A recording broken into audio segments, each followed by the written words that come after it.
Welcome to signal TV. రెండో ప్రయత్నంలో ప్రియుడితో కలిసి హత్య. కాబోయే భర్తకు స్కెచ్లు వేసి హత్య చేసిన ఫియాన్సీ.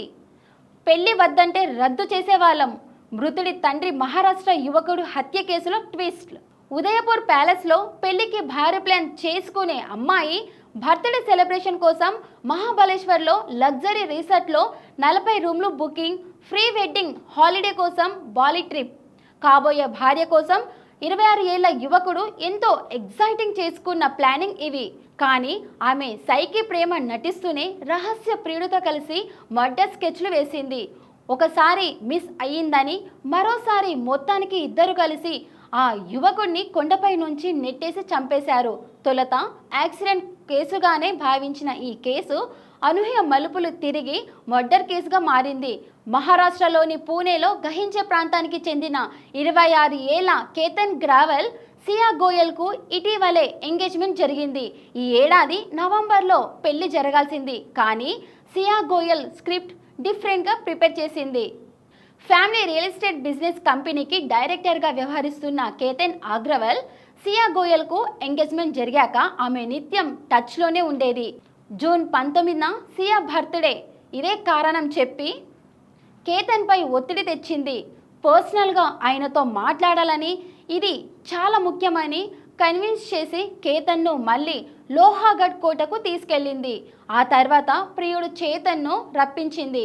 చేతన్ తెలివిగా తన ఫోన్ను షాప్లోనే ఉంచి వర్కర్ ఫోన్ను తీసుకొని జూపిటర్పై వచ్చాడు.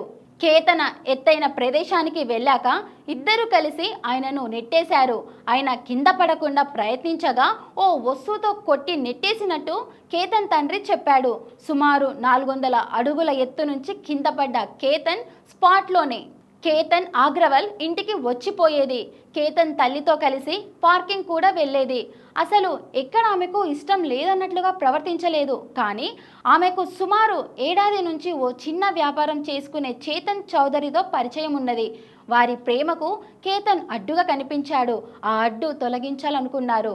ఎంగేజ్మెంట్ తర్వాత ఓసారి వితౌట్ ప్లానింగ్తో కేతన్ సియా లోహాగఢ్ కోటకు మే 31న వెళ్లారు. అక్కడే కేతన్ను చంపడానికి ఇదే సరైన స్పాట్ అని సియా భావించినట్టు తెలుస్తున్నది. ఇదే విషయాన్ని చేతన్తో ఆమె వెళ్ళిన కేతన్ కాలు జారి కింద పడిపోయాడని సియా చెప్పిన మాటలను అందరూ నమ్మేశారు. కానీ కేతన్కు ట్రెక్కింగ్ కొత్తేమి కాదు. అదేగాక ఆమె మరో వ్యక్తితో సన్నిహితంగా ఉంటుందనే విషయం తెలుసుకున్న పోలీసులు మరింత ఫోకస్ దర్యాప్తు చేయగా అసలు విషయం బయటపడింది. సియా చేతన్ను అదుపులోకి తీసుకున్న పోలీసులు ప్రమాదవశాత్తు మరణించినట్టుగాను కేసును హత్య కేసుగా మార్చి దర్యాప్తు చేస్తున్నారు. కాగా పెళ్లి వద్దని ఆమె చెప్పినా కనీసం వేరే వ్యక్తితో దిగిన ఫోటో తమకు పంపినా నా పెళ్లి రద్దు చేసుకునే వాళ్ళమని కేతన్ తండ్రి వాపోయాడు. ప్రాణాలు తీయడం అంత తేలికగా తీసుకుంటారా? ఆమె కుటుంబ సభ్యులం ధరిని శిక్షించాలని డిమాండ్ చేశారు. మళ్ళీ అక్కడికి తీసుకెళ్లాలని కేతన్ను ఒత్తిడి చేసింది. దీంతో ఈ నెల 14న సియాను కేతన్ అక్కడికి తీసుకెళ్లాడు. లోనావాల్లోని ఓ కొండపై ఉండే ఈ ఫోర్ట్ పైకి వెళ్ళాక కేతన్ను నెట్టివేయాలని సియా ప్రయత్నించింది. కేతన్ను నెట్టేయగా వెంటనే దగ్గరున్న చెట్టు కొమ్మను పట్టుకొని బయటపడగానే పాము అంటూ అరుస్తూ భయపడినట్లు సియా కవర్ చేసింది. ఆమె అసలు ఉద్దేశాన్ని కేతన్ గ్రహించలేదు.